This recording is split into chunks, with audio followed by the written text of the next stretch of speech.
ইতিহাসে লেখা থাকবে রক্তে মাখা কালি, না জানি কত মায়ের কোল হয়েছে খালি। মন খুলে গাইতে থাকো স্বাধীনতার গান, শ্রদ্ধা জানাও তাদেরকে যারা দিয়েছে প্রাণ।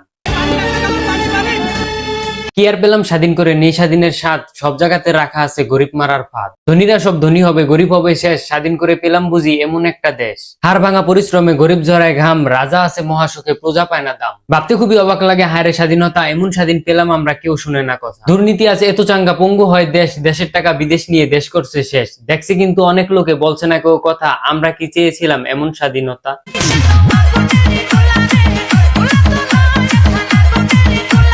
তো অনেক লড়াই বিপর্যয় আসার পর বাংলাদেশ ফাইনালি এখন স্বাধীন। এতদিন ধরে ছাত্রছাত্রীরা আন্দোলন করেছে, অনেক অনেক ছাত্রছাত্রী নিজের প্রাণ দিয়েছে, কেউ ভয়ে পিছিয়ে আসে। তাই আমি মনে করি স্বাধীনতা পাওয়ার পর সবার প্রথম তাদেরকে শ্রদ্ধা জানানো উচিত, কারণ তারা নিঃস্বার্থভাবে নিজের বুক পেতে নিজের জীবন না দিলে আমরা এই স্বাধীনতা পেতাম না। ঠিক বলে।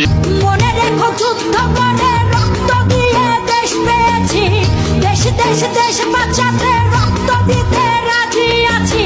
কিন্তু দেশ স্বাধীন হওয়ার পর থেকে আমার কাছে যে ভিডিও আর ফটোগুলো এসেছে সেগুলো দেখে আমার বিচি কান দুইটে গেছে। এইগুলা কি ভাই?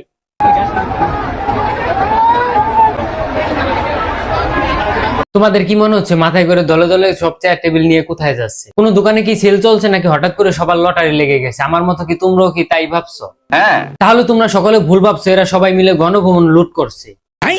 বলিস কি রে? অবাক হলো ওইটাই সত্যি। আমাদের কাকা টেবিল নিয়েছে, মুখে মুস্কি হাসি, এখন থেকে এই টেবিলেই ভাত খাবে আর দিবে কাশি। আন্দোলন করলো ছাত্ররা আর আসল জিনিসটা তো এই কাকা মেরে দিল। বাহ কাকা বাহ। এ কি রে ভাই, তোরা কি গাছটাও ছাড়বি না? এইদিকে আবার দেখতেছে এই ভাই ব্রা লোড করেছে। বাইরে বাংলাদেশে জন্ম নিছি দেখে এত কিছু দেখতেছে, আর না হলে এগুলা সব মিস কর। আল হাবিবি। এখন আমি শুধু ভাবতেছি গণভবনে এত কিছু থাকতো, কেন ব্রা লোড করলো? ও আচ্ছা বুঝছি। তা ভাই কতদিন ধরে এগুলা চলতেছে? ভাই একটা কথা বলি শোনো, এগুলা কইরা নিজের বংশের পরিচয় দিও না। দয়া করে আপনারা এমন কিছু করেন না যাতে আপনাদের পারিবারিক শিক্ষার উপর আঙ্গুল উঠে।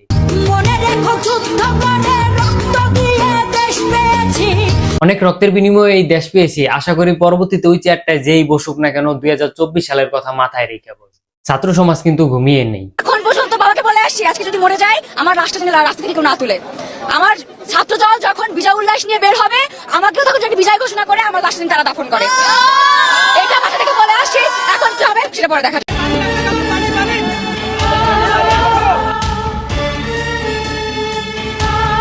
তো আজকের ভিডিও পর্যন্ত। ভিডিও কেমন লাগলো কমেন্ট করো, ভালো লাগলে লাইক করো, পেজ হলে ফলো করো, আর চ্যানেল হলে অবশ্যই সাবস্ক্রাইব।